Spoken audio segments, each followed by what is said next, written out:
way of life, a new civilization called modernity. For wealth to be regarded as truly revolutionary, it has to be transformed not just in quantity, but in how it is created, allocated, circulated, spent, saved, and invested. In addition, as we'll explain later, the degree to which it is tangible or intangible must be altered. Only when changes happen at all these levels can we justifiably call wealth revolutionary. Today, as we'll show, all that is in fact happening at unprecedented speed and on a global scale. As to the other word in the title, wealth. While almost all of us live in a money economy, wealth, in these pages, refers not just to money. We also live in a fascinating, largely unexplored, parallel economy. In it, we fulfill many vital needs or wants without pay. It is the combination of these two, the money and the non-money economies, that together form what we will call in these pages the wealth system. By simultaneously revolutionizing both of these interacting economies, we are creating a powerful, historically unprecedented wealth system.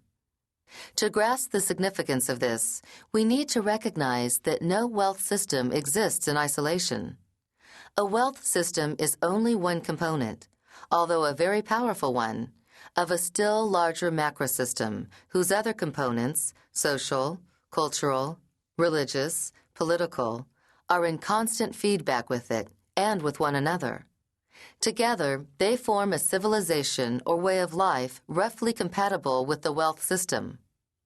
For this reason, when we speak here about revolutionary wealth, we constantly bear in mind its links with all these other subsystems. To revolutionize wealth, then, as we are doing, is to introduce change and resistance from vested interests, in all these and many other spheres of life as well. Revolutionary wealth rests on these core ideas, which once grasped, can help us make sense of the colliding, seemingly senseless changes and conflicts raging around us. While not economists by profession, we have spent the better part of our careers writing about economic and social policy, development strategy, and business issues. Along the way, we have lectured at innumerable universities, testified before the Joint Economic Committee of the U.S. Congress, met with corporate leaders around the globe, and advised presidents and prime ministers on the transition from an industrial to a high-tech, knowledge-based economy. But economics, even more than other disciplines, needs a grounding in real life. For each of us, real life, in our youth, included 5 unforgettable years working in factories, on punch presses and assembly lines, making automobiles, aircraft engines, light bulbs, engine blocks, and other products, crawling through ducts in a steel foundry, jackhammering and performing other forms of physical labor. We learned about manufacturing as seen from the bottom. We also know firsthand what it feels like to be unemployed. Since the appearance of Future Shock, the first of our books about change and the future, its publication in approximately 100 countries has given us extraordinary face-to-face access to people in every walk of life. Children in Venezuelan slums, Brazilian favelas, and Argentinian villas miserias. Billionaires in Mexico, Japan, India, and Indonesia. Imprisoned female murderers in California. Finance ministers and central bankers, and Nobel Prize winners, not to mention kings and queens. In all, they represent many personality types, every religion and none, every political ideology, every degree of greed or social concern, idealism, and cynicism. These varied experiences have provided a real-life context for all economic abstractions. Of course, no one knows the future, especially when something will happen, with certainty. That is why, throughout these pages, the term will, as in will happen, should always be recognized as a shorthand version of probably will, or in our opinion will. That saves us from continually repeating these reservations and qualifications and putting the reader to sleep. It is also worth bearing in mind that facts have shorter and shorter lifespans these days, and people move up, down, and around, so that an executive identified with Corporation A or a professor with University B may already have transferred to Corporation or College C by the time this book is read. In addition, readers should not forget one inescapable reality. All explanations are simplifications. It is important to know two more facts about the writing of this work. The 12 years it took to write this book would have been even longer if chance hadn't made Steve Christensen available to help speed things up. I asked Steve at one point if he could recommend a good editor to assist us as we finished the book. To my delight, he recommended himself. An experienced journalist, formerly Western Division editor for United Press International, then one of the world's main news agencies, and later editor and general manager of the Los Angeles Times Syndicate, Steve came on board 3 years ago. He proved to be a first-class in-house editor. More important, he brought with him discipline, brains, warmth, good nature, and a delightful, sardonic sense of humor. It made finishing this book a pleasure. In the process, it made a friendship.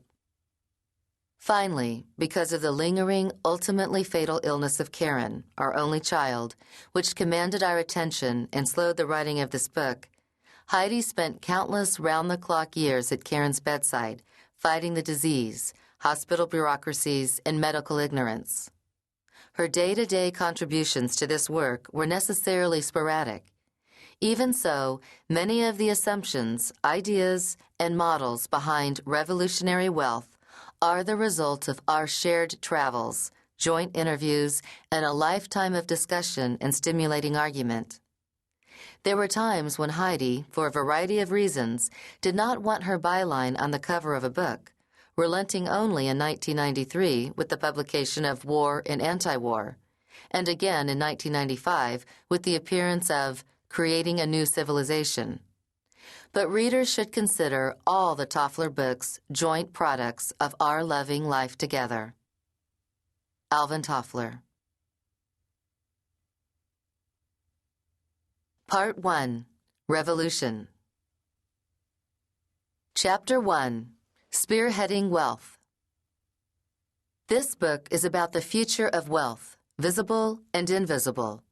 A revolutionary form of wealth that will redesign our lives, our companies, and the world in the years now speeding toward us. To explain what that means, the pages ahead will deal with everything from family life and jobs to time pressures and the mounting complexity of everyday life. They will grapple with truth, lies, markets, and money. They will cast surprising light on the collision of change and anti-change in the world around us and inside ourselves. Today's wealth revolution will unlock countless opportunities and new life trajectories, not only for creative business entrepreneurs, but for social, cultural, and educational entrepreneurs as well. It will open fresh possibilities for slashing poverty both at home and around the globe. But it will accompany this invitation to a glowing future with a warning. Risks are not merely multiplying, but escalating. The future is not for the faint-hearted. Today, emails and blogs bombard us. eBay makes marketers of us all. Corporate mega-scandals burst into the headlines. Drugs are belatedly pronounced too dangerous and yanked off the market. Robots go to Mars and land with exquisite precision. But computers, software, cell phones, and networks constantly fail. Warming warms, fuel cells beckon. Genes and stem cells trigger bitter controversy. Nano is the new techno-grail. Meanwhile, criminal street gangs from Los Angeles roam across Central America and build a quasi-army, and 13-year-old aspiring terrorists depart France for the Middle East. In London, Prince Harry dresses as a Nazi, even as anti-Semitism re-rears its disgusting head. AIDS wipes out a generation in Africa, while strange new diseases in Asia threaten to sweep across the world. To escape, or at least forget, what appears like chaos, millions turn to television, where reality TV fakes reality. Thousands form flash mobs and gather to beat one another.